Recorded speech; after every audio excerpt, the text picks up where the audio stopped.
Last week we began a study, and this is going to last for maybe another week, maybe another two.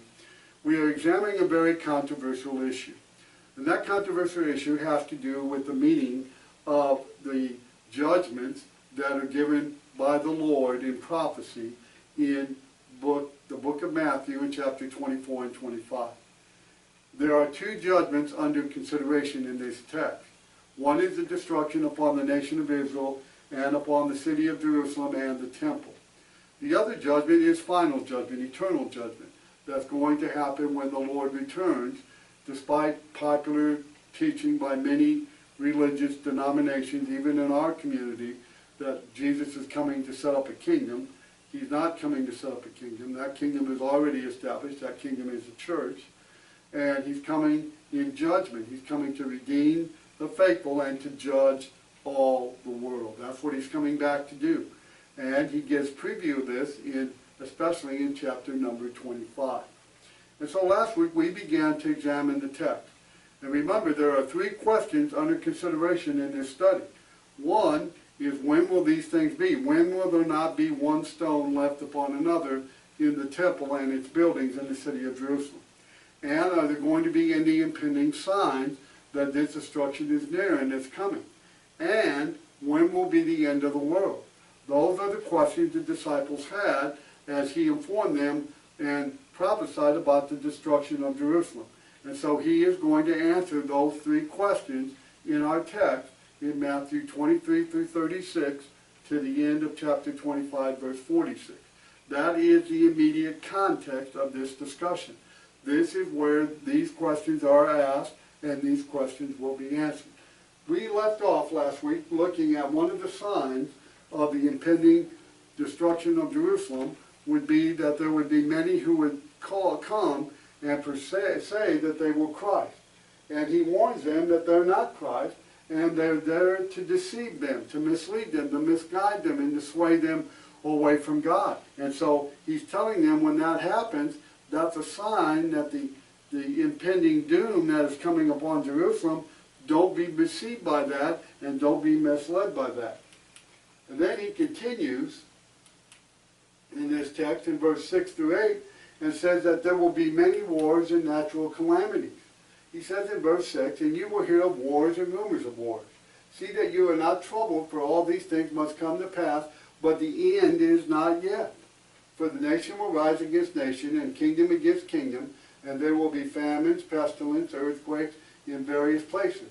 All these are the beginning of sorrows. Now I want you to notice here that the end is not yet in chapter 23, verse 38. But when we read chapter 23, verse 38, he says, see, your house is not desolate. That's what he's talking about. He's talking about the temple. But this end has not yet. He's not talking about the end of time. He's talking about the end of the house that's going to be left desolate. That's the context. Not one stone left upon another. We read that in chapter 24, verse 22. And he says, that's not the end yet. When you hear about wars and rumors of wars, when you see nation rise against nation, when you see famine and pestilence and earthquakes in various places, these are the beginning of sorrow. This is the beginning of sorrow, but this is not the end. Now the mistake that religious prognosticators make is that they make the end be the end of time. But that won't fit in the context. That won't fit in the context. The context is talking about what we read last week in chapter 24, verse 1 through 3, when they ask about the destruction of Jerusalem and when will those things be. And he told them, when he told them in chapter 23 at the end, that the destruction of Jerusalem would happen in their generation. And so whatever is under consideration, this end is talking about the house and talking about when one stone won't be left upon another. It is not talking about final judgment. That is a misapplication of the context. That is not staying with the immediate context, and that violates the passage. Now, people who don't understand context, people that don't understand the setting of a passage can easily be misled to let them tell them whatever they want that to mean. But that's not talking about the end of time. And that's going to be very apparent as we continue reading. The saints are going to be tested, but the gospel is going to continue to spread. In verse 9 it says, then they will deliver you up for tribulation and kill you. Now who's them? Then they will deliver you up to tribulation and kill you. He's talking to the disciples. They're going to be delivered up for tribulation, and they're going to kill them. And you will be hated by all nations for my name's sake. He's talking to his disciples. They're going to be given up to tribulation. And some of them are going to die. Matter of fact, they all died a martyr's death except John, the last apostle that died. And then many will be offended, will betray one another, and will hate one another. Then many false prophets will rise up and deceive many. During this time, there's going to be men who rise up and claim to be a prophet of God, claim to be sent from God, and they're going to mislead many, many people. Those type of men still exist today. And those kind of men are the people that pervert these type of passages. And they try to say, well, look, there's false teachers today. Well, that's true. There are false teachers today. But this has to do with the destruction of Jerusalem. It's not talking about the false teachers of all time. It's talking about those who are trying to tell the Jews that they're not going to be destroyed, that God's not going to let their city be destroyed, that Judaism is not going to fall, that Rome is not going to be victorious over Jerusalem. And that's the warning he's giving them, that those men are misleading you, because this is going to happen. This judgment has been determined by God. It cannot be averted because they waited too long. They rejected the prophets. They rejected Christ. They rejected the apostles. They rejected the teaching of the gospel. And they have waited too long. And now their doom is sealed. That's what he's telling them. And because of lawlessness will abound, the love of many will grow cold.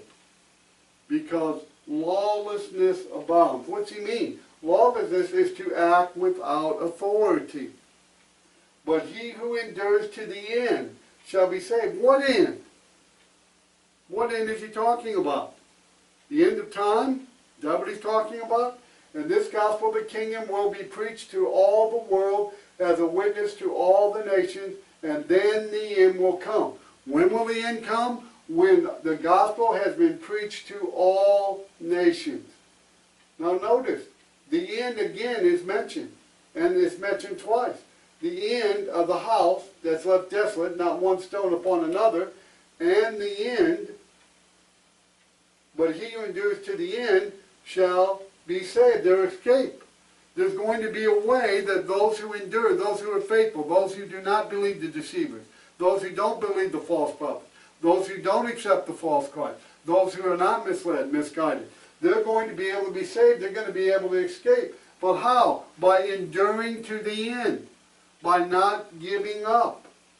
But the end will not come until the gospel is preached in all the world as a witness to all nations. Now listen to what he says. This destruction that's coming on Jerusalem will not be happen until the gospel has been preached in all the world as a witness to all nations. Not just the Jews, not just the nation of Israel, but to all nations, to all mankind. When did that take place? That took place after the death of Christ and his ascension back to heaven. That took place when the gospel was preached in Acts chapter 2, and then when they were persecuted, Acts 8 verse 4, they went everywhere preaching the word. Where did they go? They went to all the world. They took the gospel to all the world. That's what God sent them to do. He said, and then the end will come. The end of what? The end of their house being desolate.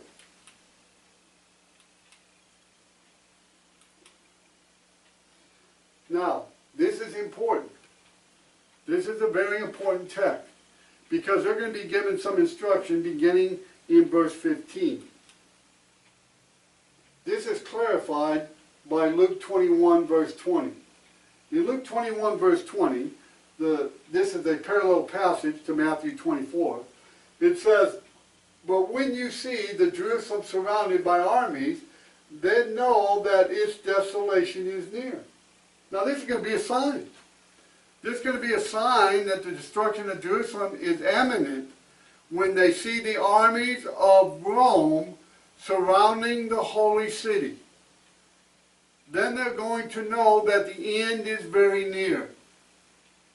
Now, ladies and gentlemen, that's not the end of time, because time is still marching on right now. That's the end of the city and the nation of Israel. Judaism, Jerusalem, the temple, that's the end of those things. And one of the signs that will happen is when the armies of Rome surround the holy city. Now that's taken place already. That happened in 70 AD.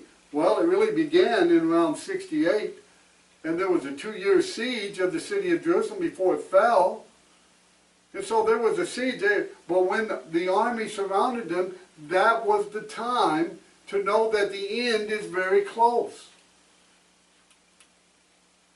Now when Jerusalem's surrounded by the Roman armies, this is the abomination of desolation. Now that's a prophecy from Daniel. That's a prophecy from Daniel chapter 7. The abomination of desolation would be the Roman armies in the holy place, in the city of Jerusalem. That's a fulfillment of that prophecy. The abomination of desolation, as today, is given many different meanings and told that it's not even happened yet. And it's described to many different things. But it's already happened. The abomination of desolation took place when Rome surrounded the city of Jerusalem prior to her destroying it. That's the abomination of desolation. Why would it be an abomination? Because it would be a Gentile in the holy place. It would be the Gentile in that which was holy and sacred to the Jew. That would be an abomination. And the desolation is because the house is going to fall. Remember what Jesus said in Matthew 23:36. Your house is left to you desolate. It all fits. All you have to do is read the text. Therefore, when you see the abomination of desolation spoken by Daniel the prophet, standing in the holy place, whoever reads, let him understand. Then let those who are in Judea flee to the mountains. Let him who is in the housetop not go down to take anything out of his house, and let him who is in the field not go back to get his clothes. Now notice, when you see, this is something observable.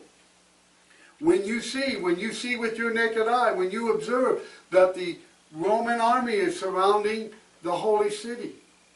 And this is the abomination of desolation that's talked about by Daniel in Daniel 9:27.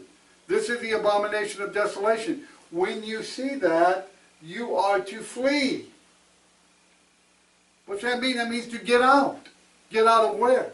Get out of Jerusalem. Get out of the city. Because it's going to fall. It's going to be destroyed. It's going to be burned. And there's going to be blood that's going to flow in the streets. And this is a warning that you need to get out. Now, ladies and gentlemen, in the final coming of Christ, for the resurrection and the final judgment, why would one be told to run? Run to where? To hide? Where are you going to hide? Run to what? 2 Peter 3 says the world's going up in smoke. All the elements are going to be dissolved with fervent heat. 2 Peter 3, beginning in verse 9 through down to verse 11. So there's not going to be anywhere to run. There's not going to be any way to escape. But in this context, it's telling them to leave. It's telling them not to go back down to their house. If they're in the field, don't go back and get your clothes. In the end, it won't matter. It won't matter if you're in the housetop. It won't matter if you're in the field. It won't matter where you're at. You're not going to have time to do anything. This is not that final judgment. He's talking about the judgment of Jerusalem because he's telling them to get out. Man can't escape final judgment. He can't run. He can't hide. There's nowhere for him to go. But in this judgment, God's going to provide a means and a time that they can flee and they can save themselves. Now the Jews, the leadership of the Jews are going to tell them to defend the city. God's going to deliver us. God's not going to let them destroy us. Jesus is telling them they're lying to you. Those are the false prophets he's talking about. He's telling them God's going to save the city. He's going to redeem it. He's not going to let Rome take it. Jesus is saying it's fallen. It's going down. And it's going to be destroyed. And you need to get out when I give you the opportunity to get out. That's what he's talking about in the text, ladies and gentlemen. It won't do you any good to run when Jesus comes for judgment. When he comes for final judgment and for the resurrection of all men, it's not going to do you any good to run. Because you're not going to have anywhere to run to. Roman army enters Judea to desecrate Jerusalem and its temple. When they enter Jerusalem, they're going to desecrate the temple. They're going to burn it to the ground. They're going to take out all the articles that are in it.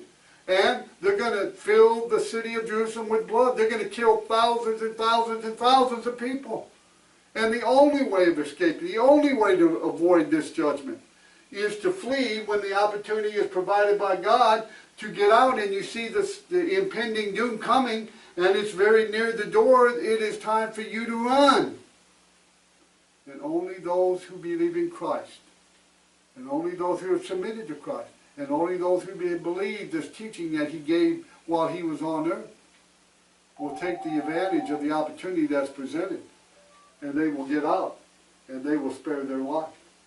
But this is why this prophecy is given. So it can save life when this time comes. You see, there is going to be a way of them escaping the wrath of God on this occasion if they see the signs and they take them and they flee. That's not so in final judgment. But woe to those who are pregnant in those and who are nursing babies in those days. And pray that your flight may not be in the winter or on the Sabbath. For then there will be great tribulation, such as not been seen since the beginning of the world until this time, nor shall it ever be seen again. And unless those days were shortened, no flesh would be saved. But for the elect's sake, those days will be shortened. Now I want you to notice something here. The blood was larger in quantity than the fire, and those that were slain more in the number than those that slew them. For the ground did nowhere appear visible for the dead bodies that laid upon it. This is from the writings of Josephus in the 1st century in the War of the Jews in volume 4 and 5. The destruction was terrible. It was catastrophic. It was overwhelming. The blood was flowing in the gutters. Everything was desecrated. Everything was destroyed. And God's Son is warning them, and it's coming. It's coming. He sees it in prophecy. He sees it in history, in the future. And he's warning them that it's going to happen.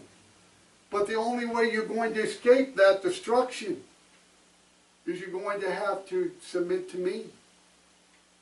But that's what the Jew will not do. And unless those days were shortened, no flesh would be saved. No one would have ever got out. No one would have ever averted that destruction, and they would have died in the city unless there was an opportunity for them to escape. Now, the multitude of those that perished exceeded all the destructions that either man or God ever brought upon the world. Catastrophic. The numbers are staggering of the people that died in the destruction of Jerusalem and the temple and the bringing down of Judaism. Over 1 million Jews died. If the war had continued, all of Judea would have perished. If that war would have continued, no one would have survived. But some did survive. Some did get out because the days were short. Well, how did he do that? How did he do that? Now, he tells them to ignore the claims of false Christ, persuading men to stay and fight Rome. Then if anyone says to you, look, there, he is the Christ, or there, do not believe it. For false Christs and false prophets will rise and show great signs and wonders to deceive, if possible, even the elect. See, I have told you beforehand, don't believe it. When your leaders say, don't believe, Christ is here. He's going to fight for us. He's going to lead us out. He's going to lead us to victory. They're lying to you. They're misleading you. They're misguiding you. They're false. I did not send them. And he warns them beforehand so they are not taken in by it. But why do that if in final judgment it wouldn't matter? But in this judgment there's going to be a way of escape. In final judgment there is no way of escape. So he's telling them not to be persuaded to stay and fight Rome. This is a judgment that God is bringing upon the nation for her apostasy. This is a judgment that has been fixed by God because of the disobedience of the nation. This cannot be averted because they waited too long and they did not repent. They did not turn away from their sin, and therefore God is going to punish them. And the destruction is going to be catastrophic. But he warns those who are elect, those who have accepted Christ. Those, even though they're Jews, they've accepted Christ and know that the law has ended. And now Christ is the head, and the church is the means of salvation. And those who are in the church, but they live in Jerusalem, there is going to be a time for you to get up. But you cannot allow yourself to be deceived. Do not stand and fight Rome. Do not think I'm going to come in and swoon down and I'm going to save it, because I'm not. Because this is a judgment that I'm bringing for their disobedience. Ladies and gentlemen, he's warning them beforehand so they will not be deceived. That's why he's warning them, so they can avert the terrible, catastrophic destruction. A false prophet made a public proclamation in the city that God commanded them to get up upon the temple and that they should receive miraculous signs of their deliverance. Josephus wrote that. Many stayed in the temple because a false prophet made a public proclamation that they needed to get upon the temple and that they would see miraculous signs that God was sending his son and he was going to deliver them. But notice, it was a false prophet. Why did Josephus say it was false? Because they fell. Because the city was destroyed. It was terminated. It was ruined. It was burnt. And bodies laid all over it, over 1 million. That was a false prophet. There was no deliverance. There never was going to be a deliverance. Because God had already made judgment against the nation of Israel. No secret appearance to save the city. Therefore, if they say to you, look, he is in the desert, do not go out. Or look, he is in the inner room, do not believe it. For as the lightning comes from the east and the flashes to the west, so also will be the coming of the Son of Man be. For wherever the carcass is, there the eagles will be gathered. The carcass are all the dead bodies. The eagles are the vultures that are going to be circling the city because of all the death and the mayhem and the destruction. And it's going to come fast. It's going to come as lightning. And it's going to be swift and it's going to be destructive and it's going to be catastrophic.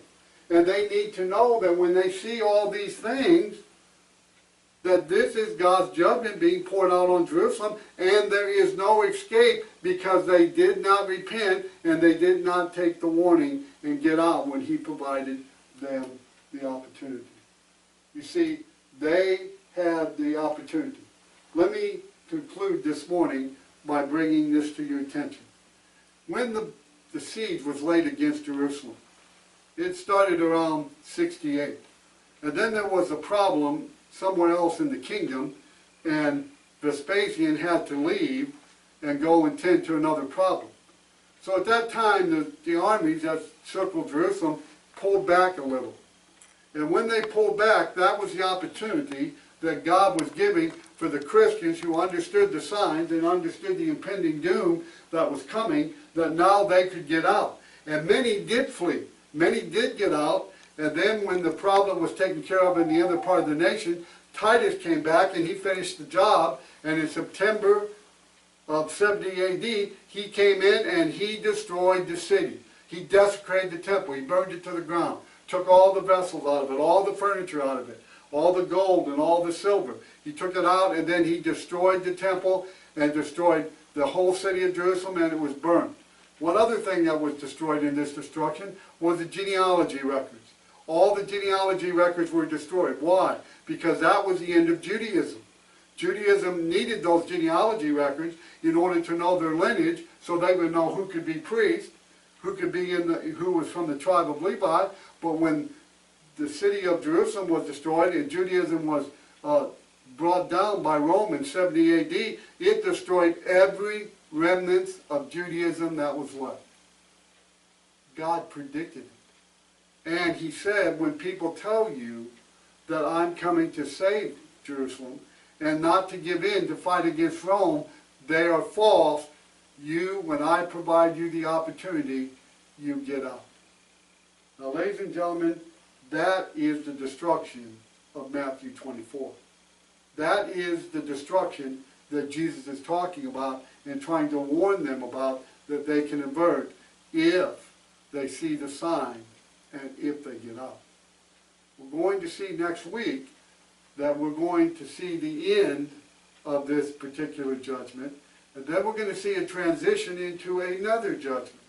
And we're going to see a stark contrast against that other judgment and the one that we're talking about now in the destruction of Jerusalem. Again, what I ask you to do, ladies and gentlemen, is to get your Bible, open it up, and read the text. Begin in Matthew 23:34 and read all the way to the end of chapter 25. And keep the context ever before you. And you will study next week where there's going to be a transition point, where God is going to make a transition from the destruction of Jerusalem unto another destruction. That's going to be much more catastrophic and much more damaging to those who are unprepared.